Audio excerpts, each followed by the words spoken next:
నమస్తే, welcome to our channel. నేను ఆదిత్య. ప్రకృతి వైపరీత్యంలో భాగంగా విజయవాడ ప్రకాశం బ్యారేజ్కి సంబంధించిన అంశం అవ్వచ్చు, లేకపోతే బుడమేరుకి సంబంధించిన అంశం అవ్వచ్చు, మొత్తానికైతే ఈరోజు విజయవాడ పరిస్థితి అతలాకుతలంగా ఉంది. అది మనం చూస్తూనే ఉన్నాం. మరి దానికి సంబంధించి ఏపీ సీఎం చంద్రబాబు నాయుడు గారు ఎలాంటి సహాయ చర్యలు తీసుకుంటున్నారు, ఆయన వయసుకు మించి అయితే అక్కడ కష్టపడుతుంది మనం మీడియా వేదికగా చూస్తూనే ఉన్నాం. మరి వీటన్నిటి మీద ఈరోజు వైఎస్ఆర్సీపీ అధినేత మాజీ ముఖ్యమంత్రి జగన్మోహన్ రెడ్డి బురద చల్లే ప్రయత్నం చేస్తున్నారంటూ, మరి అన్నమయ్య ప్రాజెక్టు గుండ్లకమ్మ సమయంలో మరి మీరేం చేశారంటూ ఈరోజు అక్కడ ప్రజలు ప్రశ్నిస్తూ ఉన్నారు. సో ఆ కంపారిజన్ కూడా చూస్తూ ఉన్నారు. సో మరి వీటన్నిటి గురించి మాట్లాడడానికి ప్రస్తుతానికి మనతో పాటు స్టూడియోలో ఉన్నారు ప్రముఖ TDP official spokes person Suryadevara Latha గారు. సో మ్యామ్ని అడిగి మరిన్ని విషయాలు తెలుసుకుందాం. మ్యామ్ నమస్కారం. మ్యామ్ నమస్తే. మ్యామ్, విజయవాడలో ఎలాంటి పరిస్థితులునే మనం చూస్తున్నాం. దానికి ప్రభుత్వం ఎలాంటి ముమ్మరంగా చర్యలు తీసుకోవడం కానీ, సహాయ చర్యలు కానీ, ఇవన్నీ మనం చూస్తూనే ఉన్నాం. కానీ వైఎస్ఆర్సీపీ అధినేత మాత్రం ఇక్కడ ఏదైతే జరుగుతున్నటువంటి ఆ హెల్ప్ ఉందో దాని మీద బురద చల్లే ప్రయత్నం చేస్తున్నాడు వార్తలు వింటూనే ఉన్నాం. ఇప్పుడు ఆయన్ని ప్రశ్నిస్తూ ఉన్నారు. మరి ఒకప్పుడు అన్నమయ్యకి సంబంధించిన అంశంలో మీరేం చేశారు, ఇప్పుడు వీళ్ళు ఇది చేస్తున్నారు, మీరు ఏం చేస్తారంటే ఆ కంపారిజన్ చూస్తూ ఉన్నారు. మరి ఎవరు కరెక్టు అనే అంశం ఈరోజు తెర మీదకి వచ్చింది కాబట్టి ఈ అంశం గురించి ఒక టీడీపీ అఫీషియల్ స్పోక్స్ పర్సన్గా మీరేం చెప్తారు? అంటే మనం గతంలో చూస్తే జగన్మోహన్ రెడ్డి అన్నమయ్య ప్రాజెక్ట్ కొట్టుకుపోయింది. ఎస్. అప్పుడు ఎక్కడ కూడా ఆయన్ని ప్రజల దగ్గర వరకు వెళ్ళలేదు. సో అంటే హెలికాప్టర్ పర్యటన చేశాడు. సో అంటే పంపించాడు ఒక 4 ఉల్లిపాయలు, ఒక 4 బంగాళదుంపలు. అప్పుడే మనం విన్నాం బంగాళదుంపని ఎర్ర ఉల్లగడ్డ అని చెప్పి ఇట్లా చెప్పటం అవన్నీ కూడా.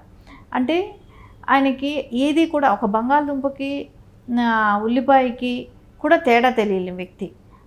అంటే ఒక ప్రాజెక్టు కొట్టుకుపోయిన తర్వాత అదంతా వాటర్ అంతా ఖాళీ అయ్యే వరకు వదిలిపెట్టేశాడు.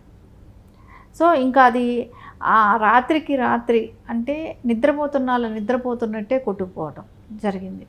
ఇంకా పశు సంపద కానివ్వండి, ఇల్లు కానివ్వండి, అన్నీ కొట్టుకుపోయాయి, ఊడ్చిపోయారు. ఆ వాటర్ పోయిన గుండ్లకమ్మ కూడా అలాగే జరిగింది. అంటే ఇంత దారుణం జరిగినప్పుడు కూడా ఆయన ఏ రోజు వెళ్ళి ప్రజల దగ్గరికి వెళ్ళి పలకరించలేదు.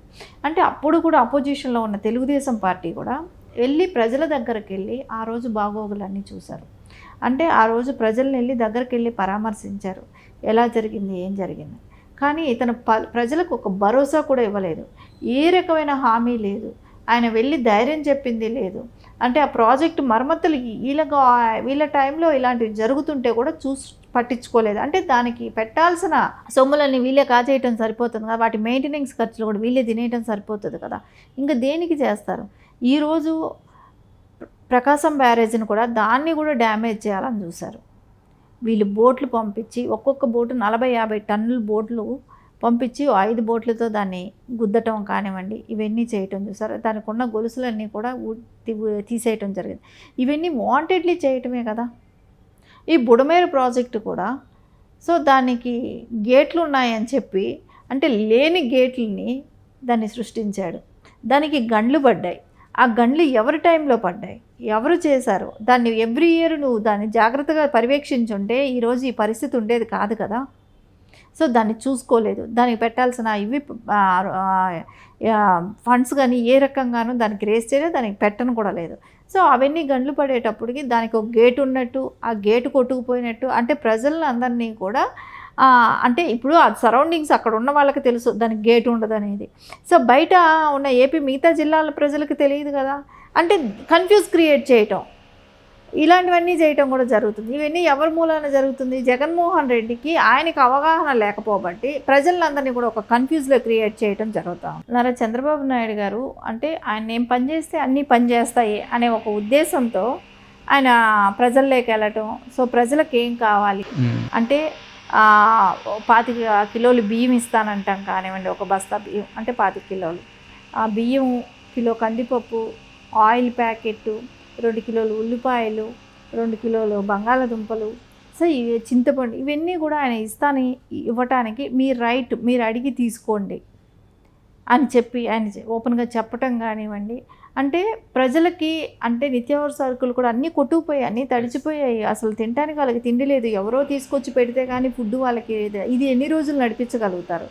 సో వాళ్ళకంటూ ఒక 1 నెల రోజులు వాళ్ళకి తినే అవకాశం కలగాలి, 4 రోజులు వాళ్ళకి ఫుడ్ వాళ్ళకు ఉండాలి అనే ఒక ఉద్దేశంతోనే ఆయన ఆ ప్రజలందరికీ కూడా చేరాలని అయితే మనం చూసాం. అసలు ఎన్ని లారీలు రైసులు కానివ్వండి, నిత్యావసర సరుకులు కానివ్వండి, ఇవన్నీ కూడా పంపిణీ ఎంత వేగవంతంగా జరుపుతున్నారు. అండ్ అదేలాగా ఇల్లులన్నీ కూడా క్లీన్ చేయించడానికి, ఆ మట్టి అవన్నీ పోవటానికే కానివ్వండి, ఫైర్ ఇంజన్స్ పెట్టి అవన్నీ క్లీన్ చేయించడం కానివ్వండి, ఇంత యుద్ధ ప్రాతిపదికన ఎంత పని జరుగుతుంది. ఆర్మీ కూడా వచ్చి ఆ గండ్లన్నీ ఎలా పూడ్చాలి, బుడమేరు గాది అక్కడ గండ్లు పడ్డాయి, ఆ గండ్లనన్నీ పూడ్చడమే కానివ్వండి, ఆ ప్రకాశం బ్యారేజ్ డ్యామేజ్ అయింది దాన్ని పని చేయించడమే కానీ, ఇవన్నీ యుద్ధ ప్రాతిపదికన ఎంత ఇదిగా ఆయన కమిట్మెంట్గా ఆయన చేస్తున్నారు. సో ఇప్పుడు మళ్ళా వర్షం వస్తుంది, ఇంత విపత్తు వచ్చిన తర్వాత మళ్ళా వర్షం పడుతుంటే దాన్ని ఎలా తట్టుకోవాలి అనే ఒక ఆలోచనతో ఆయన ఎంత పని చేస్తున్నాడు.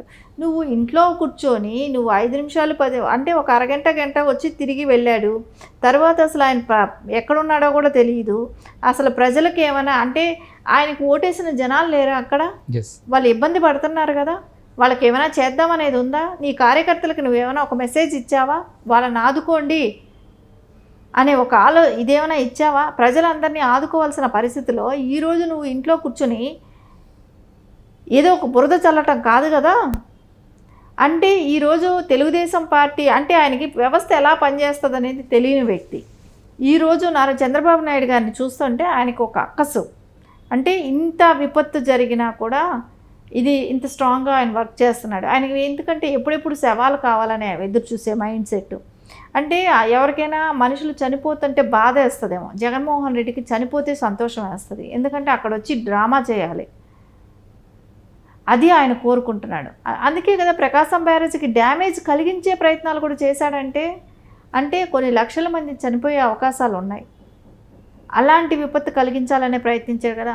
అంటే దానికి ఏదైనా జరిగితే మంగళగిరి ఇదంతా వాటర్ వస్తే అమరావతి మునిగిపోయిందని ఒక ప్రచారం చేసి అది కరెక్ట్ ప్లేస్ కాదు. అంటే ఒక సైకోయిజం ఎలా ఉందనంటే ఆయన చెప్పిందే జరగాలి, దానికోసం ఏదైనా చేస్తాను అనే రకంగా తయారయ్యాడు. కాబట్టి ఈరోజు మనం చూస్తున్నాం జగన్మోహన్ రెడ్డి ఉండుంటే మన రాష్ట్రం ఇంకా ఎంత డ్యామేజ్ అయ్యేది. అదే ఇలాంటి పరిస్థితి వచ్చుంటే ఇలాంటి విపత్తును తట్టుకోగలిగే శక్తి నారా చంద్రబాబు నాయుడు గారు ఉన్నారు కాబట్టి మనం ఈరోజు ప్రజలందరూ ఇలాంటి పరిస్థితి వచ్చినా మేము నిలబడగలుగుతున్నాం అనే ఒక సంతోషంలో ఉన్నారు.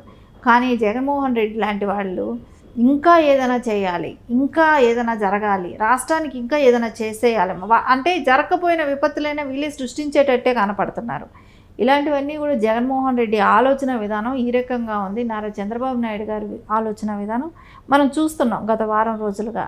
2 సార్లు మనం చూసాం, ఇప్పుడు అన్నమయ్య ప్రాజెక్ట్ జరిగినప్పుడు చూసాం, కానీ వాళ్ళు ఏ రకంగా కూడా ఆదుకోలేదు. ఈరోజు మనం చూస్తున్నాం, ఈరోజు ప్రజల్లోనే ఉంటూ ఆయన ప్రజలకు ఏం కావాలో చూస్తున్నారు. ఎస్, అంటే ఇప్పుడు చాలామంది వైఎస్ఆర్సీపీకి సంబంధించినటువంటి కొన్ని ఫేక్ న్యూస్ అనొచ్చు, మరొకటి అనొచ్చు, ఇదంతా కేవలం వీడియో ఫుటేజ్ కోసం మాత్రమే చేస్తున్నారు. ఇప్పుడు ఆయన ఒక సీఎం హోదాలో ఉండి సిబ్బందితో చేయించవచ్చు కదా, ఆయన ఎందుకు దిగుతున్నారు వాటిలోకి అన్నట్టుగా ఒక వీడియో ఫుటేజ్ కోసం చేస్తున్న అంశం అన్నట్టుగా కొన్ని సోషల్ మీడియా మాధ్యమాల్లో వస్తూ ఉంది. మరి ఈరోజు మీరు దీనికి అలాంటి వాళ్ళకి మీరు ఏం సమాధానం చెప్తారు? అంటే వాళ్ళకి అవగాహన లేదు. సో ఎందుకంటే సోషల్ మీడియాలో ఫుటేజ్ కావాలంటే ఆయనలాగా 5 నిమిషాలు నిలబడి వెళ్ళిపోతే ఫుటేజ్ వేసుకుంటారు. ఆయన రాత్రి తెల్లవారులు 3 వరకు మేలుకుంటే ఫుటేజ్ కోసం చేసిన పని అది. అంటే ఆయన ఒకటే, నేను సీఎంగా ఉన్న వ్యక్తి, నేను పనిచేస్తే వ్యవస్థ అంతా పనిచేస్తుందనే ఒక్క నమ్మకంతో ఆయన పనిచేస్తున్నారు. సో ఆయన నిద్రపోతే చెప్పి నేను నిద్రపోతాను మీరు వెళ్ళి పని చేయండి అంటే చేస్తారా? సో వాళ్ళకే అదే నిద్ర వస్తుంది. సో ఆయన ఏమంటే నేను పనిచేస్తే అందరూ పనిచేస్తారనే ఒక నమ్మకంతో ఆయన నేను ముందుండాలి అనే ఒక విషయం తీసుకొని ఆయన పనిచేస్తున్నారు. అలాంటిది అప్రిషియేట్ చేయాల్సింది పోయి అప్రిషియేట్ చేసే గుణం ఎలాగో ఆ బుద్ధి ఎలాగో దేవుడు మీకు ప్రసాదించలేదు, మీకు అది ఇంకా జన్మలో రాదు కూడా. కానీ చేసే వాళ్ళనైనా చేయనివ్వండి. ఆ ప్రజలైతే వాళ్ళ వెమ్మటే ఉన్నారు. అంటే ఒక నాయకుడిని నమ్మారు, ఆ నాయకుడు చేస్తాడనే ఒక నమ్మకం భరోసా వాళ్ళకుంది. సో మీకేంటి బాధ, మీకు అవసరం లేదు, మీరు ఎలాగో చేయరు. సో అలాంటప్పుడు ప్రజలు ఆ విశ్వాసాన్ని ఆయన నిలుపుతున్నారు. సో ఖచ్చితంగా నారా చంద్రబాబు నాయుడు గారు ఉంటేనే ఏపీ ప్రజలకి ఒక భరోసా నమ్మకం అనేది ఈరోజు స్పష్టంగా అందరికీ దృష్టిలో కూడా వచ్చింది కదా. ఇప్పుడు ఈరోజు ఇండియా మొత్తం కూడా ప్రధాని లాంటి వాళ్ళు కూడా చెప్తున్నారు ఎంత గొప్పగా చేస్తున్నారు చంద్రబాబు నాయుడు గారు అని, అందరూ కూడా మెచ్చుకుంటున్నారు. ఆ జలసీతోనే ఆయన ఏదో ఒకటి మాట్లాడుతూ ఉన్నాడు జగన్మోహన్ రెడ్డి అనేది మనకి ఇక్కడ కనపడుతూనే ఉంది. Thank you ma'am.